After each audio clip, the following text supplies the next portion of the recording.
ہوتا ہے کسی کو واپس بھجوانے کا, اور یہ معاملہ آپ کو کرنا ہے افغان حکومت کے ساتھ, یہ معاملہ آپ کو کرنا ہے افغان عوام کے ساتھ. میں نے پہلے عرض کیا کہ 3 اسٹیک ہولڈر خان صاحب نے, عمران خان صاحب نے آئیڈینٹیفائی کیے ہیں. ان علاقوں کے ہمارے جو قبائل ہیں ایکس فاٹا کے, جو افغان عوام ہے اور افغان حکومت.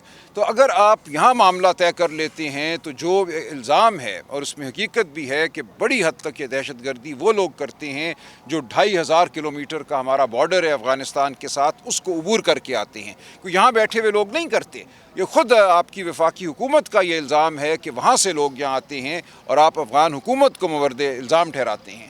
تو ضروری یہ ہے کہ آپ افغان حکومت سے کوئی معاملہ کریں. جب تک یہ معاملہ نہیں ہوگا, جب تک یہ گفتگو نہیں ہوگی, دہشت گردی نہیں رک سکتی. ہم نے یقیناً شہادتیں پیش کی ہیں, ہمارے غیور عوام نے شہادتیں پیش کی ہیں, ہمارے جوانوں نے, ہمارے افسروں نے, ہمارے سپاہیوں نے شہادتیں پیش کی ہیں, اور ہمیں فخر ہے, اور ہم ان کی بلندی, درجات کی بلندی کی دعا کرتے ہیں. لیکن حل معاملے کا مستقل حل تبھی ہوگا جب آپ افغان حکومت کو شامل کریں.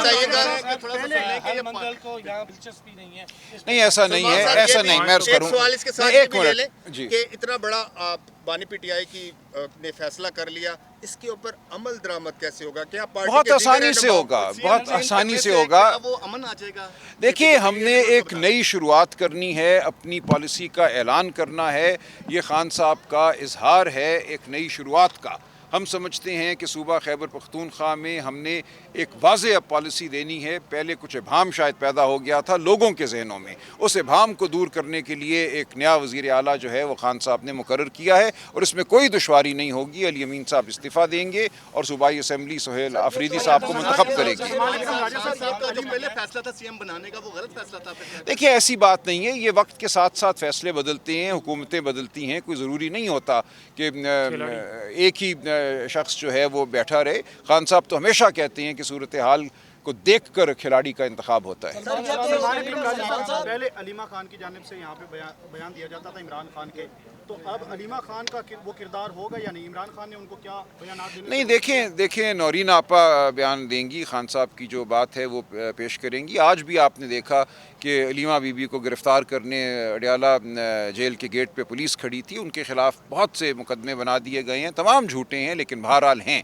تو علیمہ بی بی کو ہم یہ سمجھتے ہیں, خان صاحب یہ سمجھتے ہیں کہ ان کے اوپر اب جو فوکس ہے اس کے پیش نظر نورین آپا اگر بات کریں تو بہتر ہوگا. سلمان صاحب یہ بتائیے گا کہ دہشت گردوں سے مذاکرات کی طرف تو آپ جاتے ہیں, آپ بات کرتے ہیں. نہیں, ہم نے افغان حکومت سے مذاکرات کی بات کی ہے. آپ کہتے ہیں کہ مذاکرات سے, دوسری افغان حکومت سے مذاکرات کیے جائیں. آپ جو پاکستان کی حکومت ہے اس سے مذاکرات کیوں نہیں کرتے؟ سیاسی مسائل کا حل بھی جی مذاکرات, بالکل. دیکھیے ہم نے کب کہا ہے, ہم نے ہمیشہ یہ کہا ہے کہ آئین اور قانون کی بحالی کے لیے, شرافت کی بحالی کے لیے ہم بات کرنے کو تیار ہیں. آپ جانتے ہیں دسمبر 2024 اور جنوری 2025 میں ہم بیٹھے تھے اس مصنوعی حکومت کے ساتھ, اس فارم 47 حکومت کے ساتھ. تمام پارٹیاں وہاں موجود تھیں, پیپلز پارٹی, MQM, سب تھے. اور انہوں نے ہمیں یہ کہا, جب ہم نے کہا کہ ہمیں خان صاحب سے اڈیالہ جیل میں ملنے دو, اڈیالہ پنجاب میں ہے, انہی کی حکومت کے زیر انتظام ہے, ہمیں جواب ملا کہ پوچھ کر بتائیں گے کہ آپ کو اڈیالہ ملنے کی اجازت دے سکتے ہیں. اور پھر کہا ہم نے بڑی کوشش کی لیکن ہمیں اجازت نہیں ملی. تو ایک مجبور محض حکومت ہے یہ. اسی لیے خان صاحب یہ کہتے ہیں کہ جو طاقت اس نظام پر حاوی ہے وہ ہم سے بات کرے. ہم اس طاقت کو چاہتے ہیں کہ وہ اس نظام پر حاوی نہ رہے. تو پھر آپ کیا کریں گے؟ نہیں یہ آپ کا مفروضہ ہے. نہیں کوئی یہ آپ کا مفروضہ ہے. علی امین صاحب پارٹی کے وفادار ہیں, خان صاحب نے ان کے لیے نیک جذبات کا اظہار کیا ہے. کوئی وجہ نہیں ہے کہ علی امین صاحب خان صاحب کے حکم کو نہ مانیں.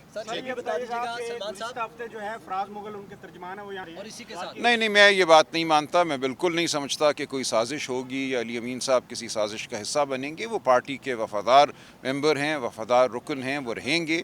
ان کی تعظیم اور عزت اپنی جگہ رہے گی. بہت شکریہ.